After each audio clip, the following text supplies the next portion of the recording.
The objective was to investigate the future, to look over the horizon, to see what was coming that's going to impact our lives, our family lives, our business lives, how governments are going to work, how populations are changing.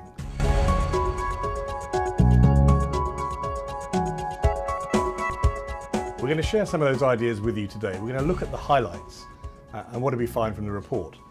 I think some of the key findings here are going to impact the globe. So globalization, populations, the size of the population of our planet moving from 3 billion to 9 billion in just 100 years, 3 billion more people in just the last 50 years. So if you think about the workforce, our consumers, how we operate, where we operate in the world, that's all changing at a dramatic rate. Think about our economies for a moment. Just the last 20 years, we've doubled the world economy to $60 trillion. In the next 20 years, we're moving again another $60 trillion of economic activity. And within the next 40 years, we will have trebled that to almost $200 trillion. The impact is enormous, with new populations, with new consumers, with new economic growth of this sort of magnitude. There's no way in the world that we'll be living in the same environment we are today. So if we consider some of the other factors that we found in this report, think about the resources we're going to be using. It's unlikely that we'll continue to use the resources on the planet in the same way. We're going to have to conserve more, create energy in new ways, more sustainably. We're going to need to look after the resources that we make our technology from. So there'll be very different changing pressures on how we employ technology, where we employ it, and what purposes we use for it. Think about food. The rate at which our populations are growing, we're going to need to double food production in just the next 40 years. What does this mean for business? If you're involved in any way with the genetic modification, with bio-agricultural developments, whatever those industries are, they're set to grow 400% and 600% literally in the next 20, 30 years. That's going to impact all their supply chain and anybody who's involved in helping those firms establish themselves and create that sort of activity. These new industries are growing rapidly with biopharmaceuticals, bio-agricultural, genetically modified crops. Enormous potential for fast growth and fast growing industries. The service sector itself is set to grow roughly 800% in Europe alone as we move from our manufacturing base to increasingly a high intellectual property, high IP economy with increasing services provided to the world's economies and world markets. Over the last 50 years, technology has been a cornerstone of the growth and change in how we run our businesses and how we run our enterprises and our markets. If we consider from the 50s onwards, we've had the mainframe, then the Mini, then personal computers and Unix departmental servers.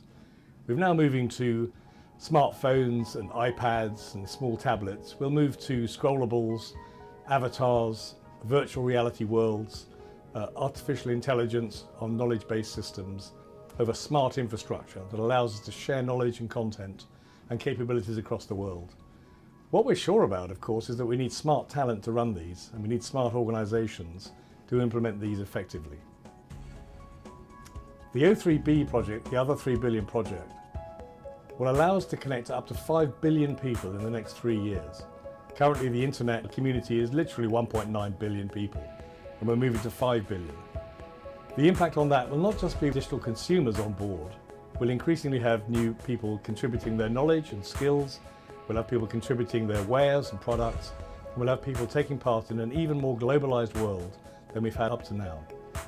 This change is going to be highly disruptive in many ways, and we will need to see how we can adapt ourselves, our businesses, our governments and our organizations to integrate with this fast-growing internet population.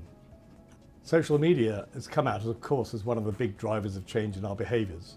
We're able to connect with more people more often, in more circumstances than ever before. We've become used to being able to connect with people anywhere at any time. And this, of course, is going to influence how we work and where we work and when we work. If you just consider Facebook, for example, 3 years ago, we would have been talking about MySpace. Today, it's a community in Facebook of 700 million people, moving to 1 billion people in under a year. In the summer this year, Facebook announced that they would introduce Facebook credits and mandate that everybody in their communities would use their credits only, creating a new currency for the world to consume.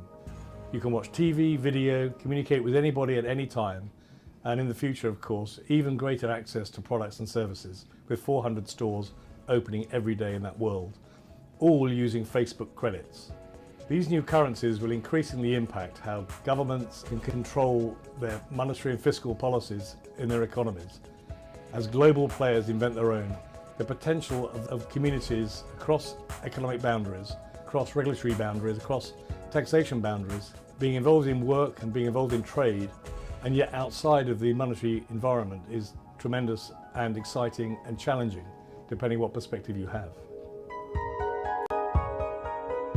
I mentioned populations a moment ago, the explosive growth in this population. What's even more dramatic in many ways is the rate at which we've started living in cities.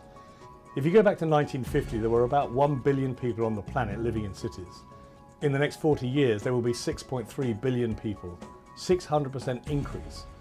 The number of cities themselves are increasing dramatically, with 160 new cities forecast in the next 40 years to be above 10 million people. 100 of those cities are going to be in China.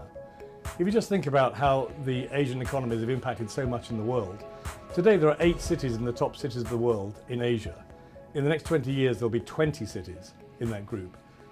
The change is revolutionary in terms of how we live and where we live.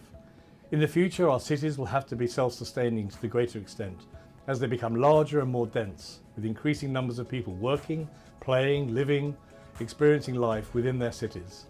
We'll have to manage waste within the city, we'll have to manage the production of food within the city, we'll have to manage communication and transportation in a way that's smart and integrated and uses resources to the greatest possible extent for the benefit of everybody.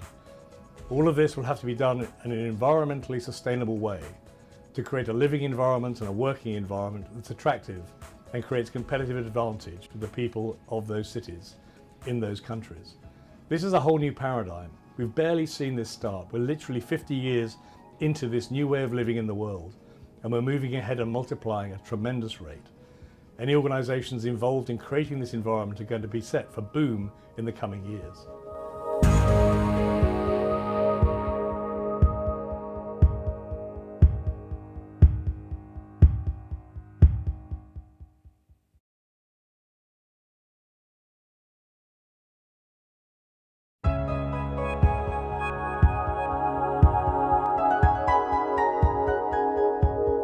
So what will work be like in the future in this new environment? Can you imagine in a few years' time how hard it will be to explain that we went to work to do a job that we could do just as well at home?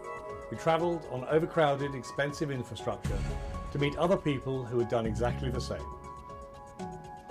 In the future, it's very unlikely that we will travel simply to do regular, repetitive work that we can do just as well elsewhere. Our mobile, highly connected environment will allow us to be productive, irrespective of where we are, and at whatever time of the day is suitable to achieve the objective. So what's changing the environment for work? Populations and people and access to smart talent anywhere in the world is going to be the #1 driver for organisations that wish to expand as our economies grow. Technology is underpinning our ability to access this scarce resource in so many ways. The sort of work we do will become increasingly more complex and non-routine. The sort of regular tasks we tend to do today will increasingly be automated.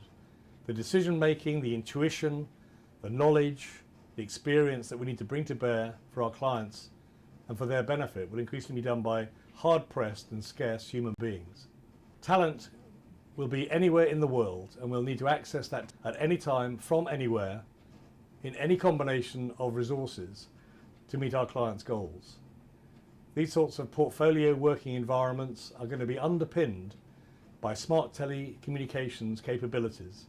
Everything from video conferencing, virtual reality, combined with artificial intelligence, knowledge-based systems. We're going to be able to visualize for our clients how our solutions are going to change their operations and benefit their businesses and help them achieve their strategic goals. Technology itself is changing as it becomes driven by the consumer and consumption model. The cloud services themselves are on demand and increasingly will only access what we need by way of technology and information as we need it, and the world is changing as a result.